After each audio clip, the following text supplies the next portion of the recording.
Salve pessoal, tudo bem? Está no ar o episódio 159 do podcast da Página 5. Aqui Rodrigo Casarim. Página 5 é também a coluna de livros que edito no portal UOL. Estou no Instagram como página.5, no Twitter como @rodcasarim e no Telegram, só procurar pelo grupo Página 5. Também assine a newsletter da Página 5. Basta me mandar o seu e-mail por qualquer rede social ou se cadastrar no página5.substack.com. Link na descrição do episódio. Outro dia, perguntei nas redes quais eram os animais mais marcantes da literatura. Como era de se esperar, muita gente respondeu baleia. A cachorrinha de Vidas Secas, de Graciliano Ramos, também seria a minha resposta. Outros lembraram do cachalote Moby Dick, do cachorro Quincas Borba, da galinha de Clarice Lispector, de bois de Drummond e de Guimarães Rosa. É sobre esses animais que habitam grandes livros que Maria Esther Maciel se debruça há mais de década. Escritora e pesquisadora, em 2008 ela publicou O Animal Escrito, um olhar sobre a zooliteratura contemporânea. Seguiu com suas pesquisas para, em 2016, lançar Literatura e Animalidade. Foi quando conversamos pela primeira vez. Agora bato um novo papo com Maria Esther sobre a presença de animais na literatura, porque esse mergulho da pesquisadora no assunto acaba de render outro livro. Falo de Animalidades, Zooliteratura e os Limites do Humano, publicado pela Instante. Professora titular de literatura da Universidade Federal de Minas Gerais, por onde se formou doutora em literatura comparada, Maria Esther Maciel fez pós-doutorado em literatura e cinema pela Universidade de Londres e em literatura comparada pela USP. Atualmente, é professora colaboradora da pós-graduação em História e Teoria Literária na Unicamp. É também autora de títulos como O Livro dos Nomes e do simpaticíssimo Pequena Enciclopédia de Seres Comuns. Maria Esther Maciel, muito obrigado pela presença aqui no podcast da Página 5. Maria Esther, lendo o Animalidades, em determinado momento, na abertura de uns capítulos, me chamou a atenção uma dedicatória bastante afetiva para a Lalinha. Na última vez, não na última vez, a gente conversou algumas vezes depois disso, mas na primeira vez que a gente conversou, em 2016, quando você estava lançando um outro livro também sobre essa pesquisa que você faz sobre animais na literatura, você comentou que a Lalinha tinha acabado de falecer, e quando o livro chegou, ela tinha partido. Por aquela sua história que você me contou em 2016, por encontrar a Lalinha de novo aqui nesse novo livro que você está lançando pela Instante, me faz pensar que toda a sua linha de pesquisa na literatura, que você toca na academia, ela tem um interesse antes afetivo em relação aos animais, ou estou errado? Ei, Rodrigo, antes de tudo, é um prazer falar com você, sobretudo discorrer sobre esse tema que me fascina tanto e que, de fato, está muito vinculado aos afetos, né? A minha história pessoal, a minha relação com os bichos desde a infância, a minha convivência, né, com várias espécies ao longo dos anos. E, de fato, a Lalinha foi muito importante para que eu desenvolvesse essa pesquisa. Ela morreu em 2016, exatamente quando lancei o livro Literatura e Animalidade. E depois disso eu me entreguei a um certo exercício, né, de luto, e passei a investigar muito a presença dos cães na literatura. Porque essa minha pesquisa vem desde 2008, quando eu lancei um livrinho, assim, um ensaio em forma de um pequeno ensaio em forma de livro, que foi Animais Escritos. Depois, essa pesquisa se estendeu, né, e se desdobrou em vários tópicos. Ela teve um apoio do CNPq, tem um apoio do CNPq, e, e quando, né, a Lalinha morreu e eu finalizei uma das fases da pesquisa, eu tinha que ahm, criar uma nova vertente de investigação, eu resolvi fazer esse projeto de investigar os animais, os caninos, né, na literatura, em homenagem a ela. E o que que te levou a escrever aquele ensaio inicial? Você estava pensando em algum tema para se dedicar e falou, pô, vou escrever um ensaio sobre animais na literatura? Foi alguma coisa mais profunda? Foi um grande encontro? Pois eu sempre quis fazer algo sobre os animais. Na infância eu vivi em fazenda, né? Eu tive um contato muito próximo com os animais rurais. É, eu tive um porquinho, um porco mesmo de estimação, e então e muitos cães, muitos gatos, papagaios. Então isso sempre, os animais sempre povoaram a minha vida, né? E eu estava esperando um momento na minha vida acadêmica para poder me dedicar a esse tema na literatura. E ele surgiu a partir de uma outra pesquisa que eu fiz sobre listas, enciclopédias, verbetes e tal, na literatura e nas artes, né? Em especial no cinema, de Greenaway. E foi quando eu entrei na esfera também das enciclopédias da natureza, né? Dos bestiários medievais. E foi nesse momento que eu resolvi, então, sair, né, dessa esfera da taxonomia, né, das listas, dos verbetes, das enciclopédias, propriamente, das séries, né, e entrar no mundo dos os animais que realmente compartilham conosco essa experiência do mundo. Mas você sai, mergulha nesse mundo e depois volta para as enciclopédias. Tem questão aí de 1, 2 anos, você lançou a pequena enciclopédia dos seres comuns. E eu até ia te perguntar mais adiante o quanto que a linha de pesquisa acaba influenciando o seu trabalho na hora que você vai fazer alguma coisa com uma pegada mais poética, quase perto do ensaístico mesmo. Sim, esse entrelaçamento, né, do meu trabalho de pesquisa com o meu trabalho criativo sempre existiu. Assim, desde que eu entrei, né, no mundo das letras, eu busquei articular a criação e reflexão. E esses trabalhos, né, anteriores, essas pesquisas anteriores, elas ainda reverberam, elas estão, porque são temas que me fascinam, né, sobre os quais eu me debrucei durante muito tempo. Eu sempre tive, né, um grande fascínio pelas enciclopédias, pelos dicionários, pelas listas, isso desde muito cedo. E aí eu busco misturar tudo, né? Quer dizer, essas experiências, a poesia, eu estudei muito poesia, né, no primeiro momento da minha trajetória acadêmica. Otávio Paz foi um dos grandes nomes da minha pesquisa, depois Borges, né? Então foi tudo muito, está tudo muito articulado para mim.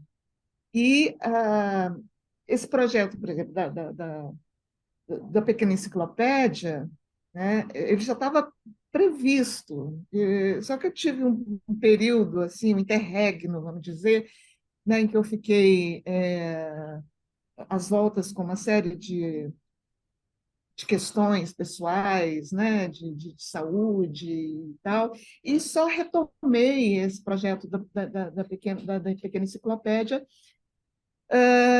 há pouco tempo, né, articulando com a minha pesquisa, é claro. É, sabe, aquele livro, ele transmite assim uma leveza, ele tem uma singeleza e uma beleza que quando eu olhei assim, quando eu peguei para ler, eu falei, nossa, a Maria Esther deve ter tido bons momentos escrevendo esse livro. Não me parece ser um livro que se escreve com peso. Olha, pelo contrário, eu escrevi aquele livro durante a pandemia. Ele foi, assim, a minha salvação. Não, mas então, beleza, o momento do mundo era um problema, mas não era um problema É, dentro de um problema. exatamente. Era Ah, justamente uma tu entende. salvação, É isso era um mesmo. alento. Foi o alento. Foi o que realmente me salvou, né? Na solidão, no recolhimento, no medo, na indignação diante de tudo que estava acontecendo nesse país. Então, foi realmente uma experiência muito boa para mim. E, ao mesmo tempo que eu conduzi aquele livro, eu continuei a minha pesquisa, né? Nesse período da pandemia, eu fiz muitas palestras online sobre esse tema da animalidade, ofereci curso online também, né? Unicamp, escrevedeira, e tudo isso contribuiu para que eu recolhesse mais elementos para montar esse livro Animalidades, né? Então, foi tudo muito junto. E nesse caminho de pesquisa, quais você considera que são os grandes achados, as grandes sacadas até aqui, Maria Esther? Olha, esse livro Animalidade se centra muito na questão das subjetividades animais, né? Nas subjetividades não humanas.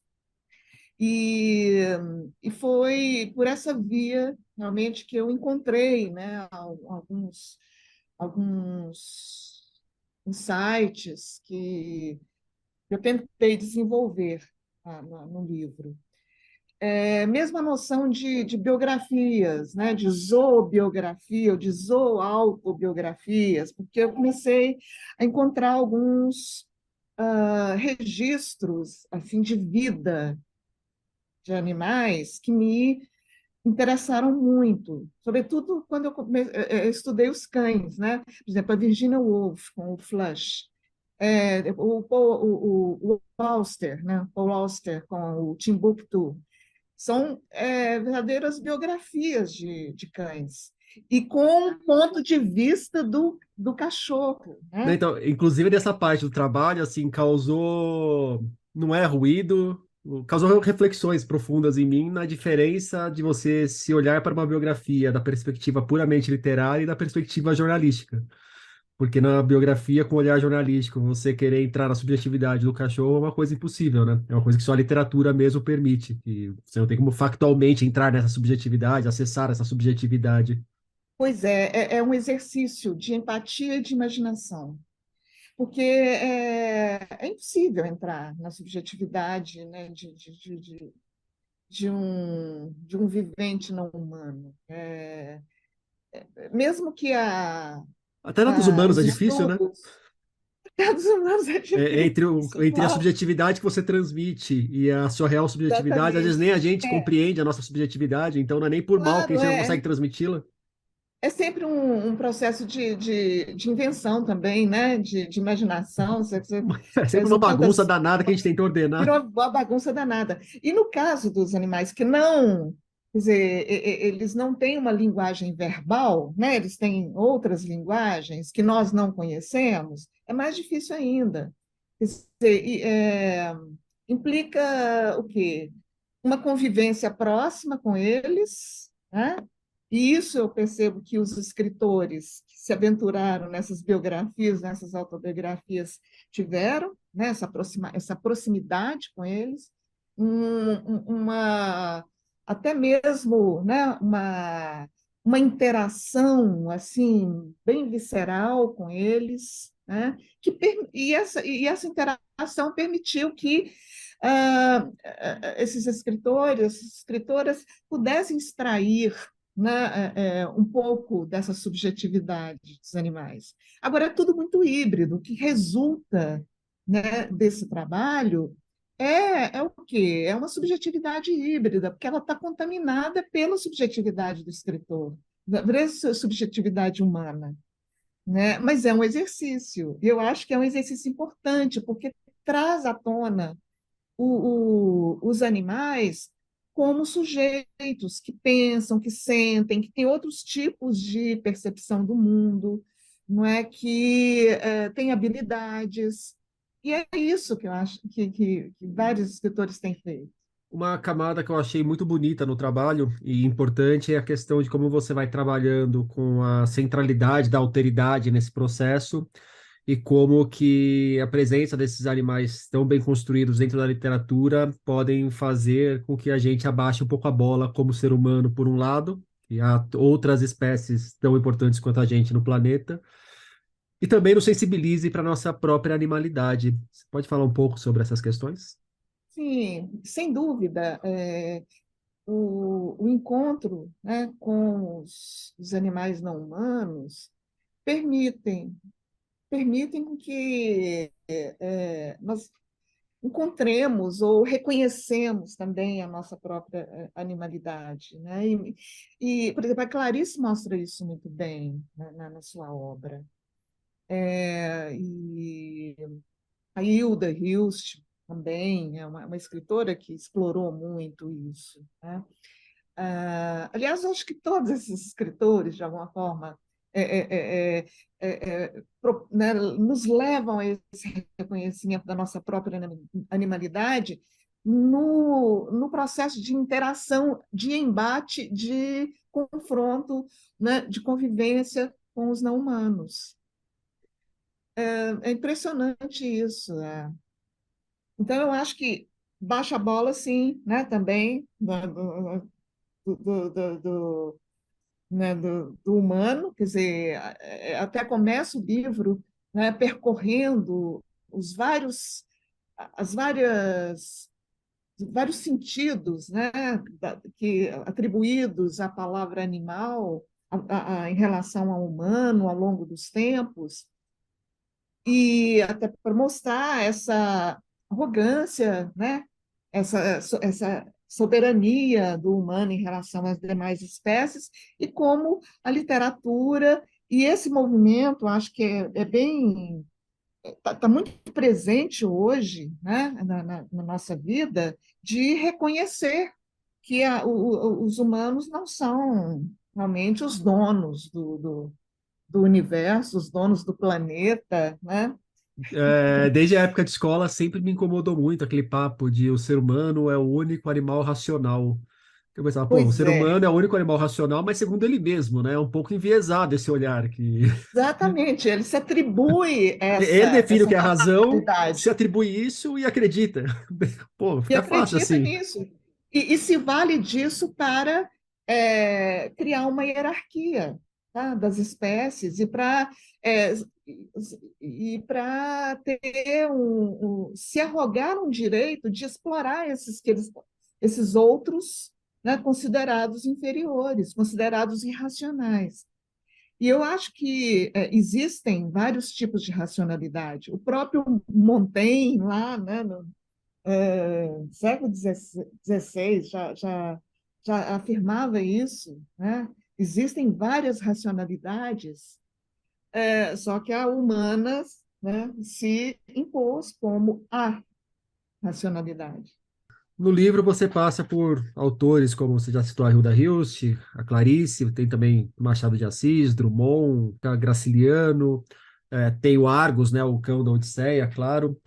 São grandes autores retratando animais. Daí eu te pergunto, o que que é um animal que é literariamente bem trabalhado? Que não é só colocar um bichinho no livro que já tá tudo bem, que já é bom, né? E, né, não basta simplesmente incluir um bicho dentro de um conto, de um poema, de um romance, né? Há que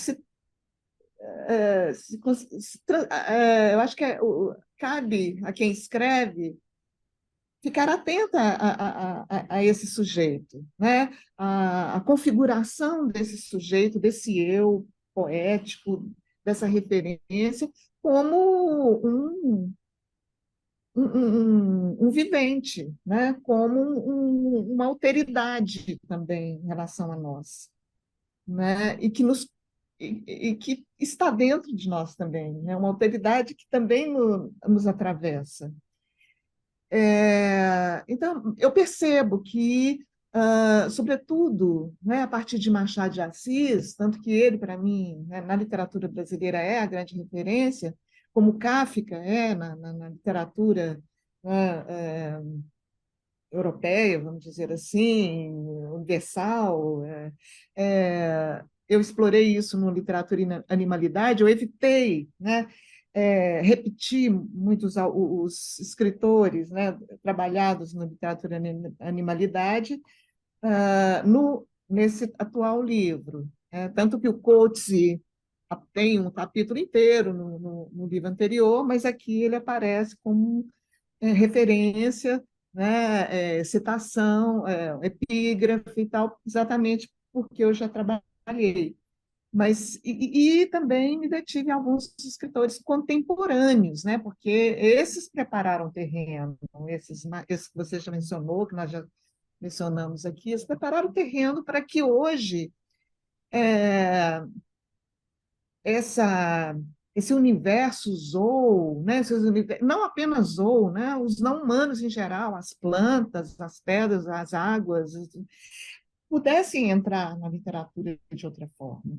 E isso eu exploro no último capítulo do livro, que já é uma passagem, né, para um novo projeto de pesquisa, né, Eu que ia vem até. depois. Eu citei esses clássicos que depois ia te perguntar sobre os contemporâneos, Aham, justamente sim, porque sim. tem ali referência ao Coetzee.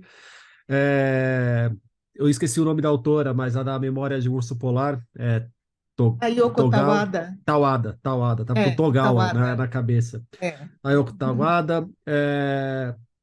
Tem o Saramago poderia colocar tanto nos clássicos quanto nos contemporâneos, né? Que o cara viveu 100 Exatamente, anos, é. morreu agora há pouco, e sempre me chamou muito a atenção a maneira muito marcante como os cachorros aparecem nos livros dele. Penso também na Olga Tokarczuk, que ganhou o Isso. Nobel recentemente. Você pode falar um pouco sobre como esses animais estão aparecendo hoje na literatura? O que tem te chamado a atenção? Pois como eu estava no final, né, da pesquisa, né, dessa questão aí das subjetividades animais, já estava com o material desenvolvido, tudo, eu comecei durante a pesquisa, eu comecei a encontrar outras referências bem contemporâneas. E eu já estava com o livro pronto, e eu falei, bom, não dá para agora, né, demorar muito nesse tema, vou deixar para uma próxima etapa. Mas eu tentei inserir alguns deles, né, na introdução, inclusive esses mais recentes, por exemplo, muitos antropólogas que têm escrito textos literários, romances, relatos ficcionais, né, incorporando esses saberes adquiridos, né, na zoologia, na etologia. Vincent Desprez, por exemplo, né, a belga, o, a, o, o Bill. Agora sumiu o nome dele. Mas eu percebo realmente esse movimento, eu não noto tanto em relação aos animais, mas um olhar muito atento de escritores indo para uma pegada misturando ficção e ensaio, olhando muito para diversos elementos da natureza, né? Para a floresta, para Exatamente. o reino dos Exatamente. fungos, Isso, isso. para citar o animal dos polvos. Polvo começou a fascinar muita gente por aí. A inteligência do polvo, né? As sardinhas, os, o corvo, quer dizer, há muitos, os porcos, a inteligência dos porcos. Quer dizer, os livros sobre esse tema estão assim proliferando, né? No cenário contemporâneo.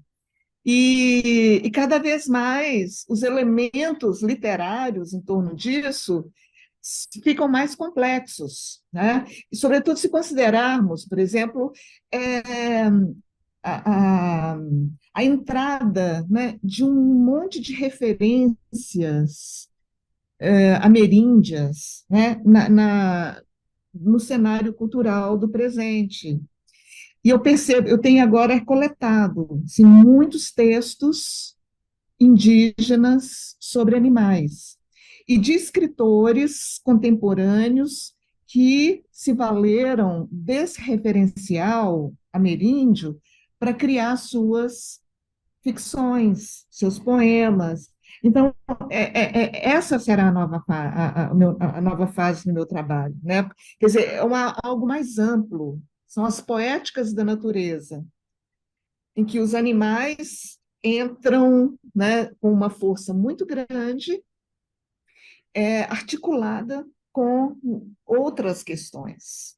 Então, realmente é um campo que não tem fim. Eu acho que eu vou continuar trabalhando isso por muito tempo. Não, e assim, trabalha um pouco, pesquisa um pouco, lança um livro, discute e vai para outro, né? Se for esperar esgotar o assunto para lançar um livro só, você vai publicar Não, quando não, tiver não. 80 anos, vai ser um tomo de 1.000 exemplares Exatamente, e sabe-se lá como você vai sobreviver, exatamente. vai pagar as É, contas. Tem aí essa parte pode ser que importante, né? pode ser que daqui uns anos, depois que eu desenvolver essa outra fase, eu reúna tudo num volume só. É uma possibilidade, né? Um trecho daquele nosso papo de 2016. Infantilizar os animais, aliás, é algo horrível. É desrespeitar a própria animalidade, não reconhecer a singularidade e as capacidades dos próprios bichos. O que quem está nos ouvindo e escreve, cria ficção, deve evitar, na sua opinião, na hora de criar animais, Maria Esther? Bem, durante muito tempo, o antropomorfismo, né, foi a via de muitos escritores para inserir os animais na literatura. Quer dizer, a humanização dos bichos, né, ou o uso dos bichos para deles extrair valores, sentenças, ensinamentos sobre a própria humanidade. Então, assim, até hoje há quem estude os animais como metáforas, como alegorias. Eu acho que o cuidado é esse, de lidar, né, com essas alteridades, respeitando, respeitando-as como subjetividades, como viventes, né, que estão aí, que têm uma consistência, que têm formas de pensar, que têm formas de sentir, que têm formas de se expressar, não é? E não apenas como coadjuvantes ali a serviço, né, das nossos caprichos, dos nossos valores, das nossas dos nossos projetos. Eu acho que é por aí mesmo, né? Tentar entrar nessa esfera, né, mesmo que seja pela empatia, pela imaginação, entrar nessa esfera íntima dessas autoridades, não é? Respeitá-los como outros, respeitá-los como nossos partícipes aí da história do mundo, né? Nós temos Convivas. convivas, nós temos uma relação de coexistência, e isso é importante, né? Ter em mente. E nessa relação de coexistência, uma cachorrinha que coexistiu de forma muito marcante com os seus coexistentes humanos foi a baleia. Nessa semana eu perguntei para os meus leitores quais eram os animais que tinham marcado a trajetória deles como leitores e muita gente falou da baleia, que é também a minha, assim, queridíssima em termos de animal na literatura. Por mais que seja praticamente um clichê falar da baleia, mas sou um defensor da baleia. Para onde eu for, tentarei levar a animalidade de baleia. Por que você acha que ela passou a ocupar um lugar tão importante no imaginário literário brasileiro? Pois é, a baleia realmente é a personagem canina, né, mais canônica, e até um jogo, canino canônico, né? É a canina mais canônica da literatura brasileira, porque ela sensibilizou, né, os leitores, ela tem uma presença ali como personagem, sabe, que acaba por mexer com muitos afetos, muitas questões, né, dos próprios leitores. Assim, e o Graciliano Ramos, né? Soube, ele conhecia bem, né, os cães. Para criar ali a baleia, ele não humanizou a baleia, como muita gente fala que ele fez. O que ele fez foi realmente explorar as potencialidades, né, a sensibilidade, as habilidades de um personagem canino e inserir ali no meio daquela comunidade e ali está tudo muito misturado, né? E ela tem uma posição ali fundamental para que aquela família se sustente. Então, a baleia está lá, mas isso pelo fato de, como cachorro, ela ter essas qualidades, né? Eu acho que o Graciliano Ramos ficou muito atento a isso. Agora, está tudo contaminado ali também, porque ela está numa comunidade híbrida, né? Tem humanos, tem papagaio, então ali cada um constitui a sua subjetividade nessa convivência. E as subjetividades ali são todas híbridas mesmo, né? São todas atravessadas pelo convívio com outras espécies.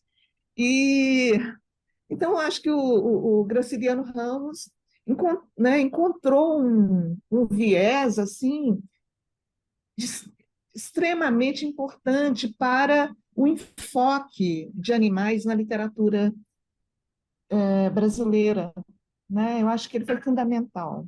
E a cachorra-baleia, então, serve como essa grande referência. Eu falei um pouco da baleia no Literatura e Animalidade e retomei a baleia no capítulo sobre quando morre um cão, né? Aham. Porque a cena da morte da baleia, Você até assim, coloca que é o capítulo chave ali do livro, né? as cenas mais maravilhosas da literatura brasileira, né? Assim como a cena da morte da Karenin, né, na Insustentável Leveza do Ser, do Kundera, é uma das cenas mais pungentes da literatura estrangeira. Aquela morte, a morte da baleia, a cena da morte da baleia. Recentemente, questão acho que de uns 2 anos, eu escrevi um texto, né, sobre o tempo de leitura de um livro. Ler o livro em uma semana, ler o livro em um mês, qualquer coisa assim. E o quanto que há diferentes formas de você compreender o que é a leitura de um livro. E ali eu coloco como Vidas Secas é um livro que, por mais que eu tenha lido até o final das páginas dele, a leitura em si jamais se esgotou em mim, porque diversos acontecimentos na minha vida vão ressignificando algumas passagens do Vidas Secas. E em 2019 eu perdi a Belinha, que era a minha cachorra. E ali, naquele momento, a passagem da morte da baleia ganhou uma camada extra de significado. Então, assim, você já acabou de ler as palavras que estão escritas no livro, mas a leitura do livro segue acontecendo de alguma forma no meu íntimo como leitor. Então, o Graciliano que passa a me ler também. Pois é, e depois, com o filme do Nelson Pereira dos Santos, né, essa cena da morte da baleia ainda fica mais. Até paradoxal dizer isso, né? A cena da morte fica mais viva, né, para quem vê. Ele foi também no ponto, né? Eu até trato do filme, né, Da nesse cachorrinha em capítulo. cane. Ela foi porque as pessoas acharam que ela tinha sido realmente sido morta no filme, né? Que a cachorra atriz, Aham. tão verossímil que foi a Tão boa atriz cena, que era, né? de tão boa atriz que era. E por conta disso, o Nelson Pereira dos Santos levou a cachorrinha, a Cane, para todo mundo ver que ela estava viva. Eu achei isso incrível. Marista, para a gente encerrar o nosso papo, me indica um livro. Indicar um livro? Um livro. Nossa.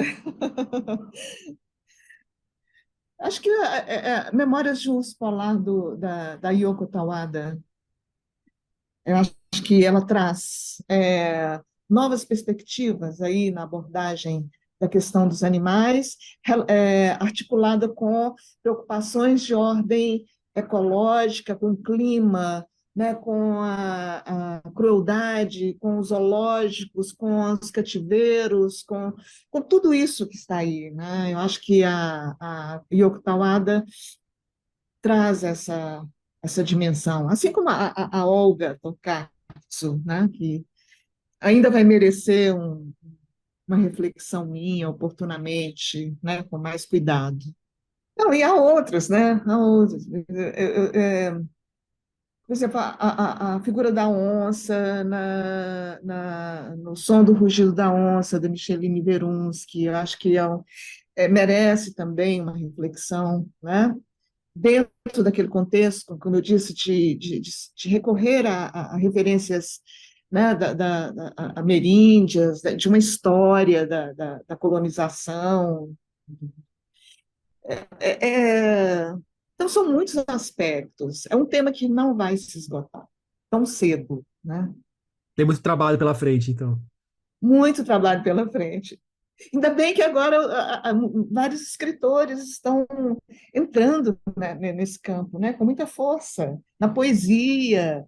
Ana Staregui escreveu aquela dança de sobre cavalos, a Adriana Lisboa, com O Vivo, quer dizer, são livros de poemas, né, e que trazem, sim, elementos assim, muito instigantes, para não mencionar, como eu disse, esse, é, essa emergência, né, atrasada, mas é uma emergência das literaturas indígenas sobre animais, né, no Brasil contemporâneo, no mundo contemporâneo, as editoras trazendo esses registros, e eu acho que isso vai mudar muita coisa.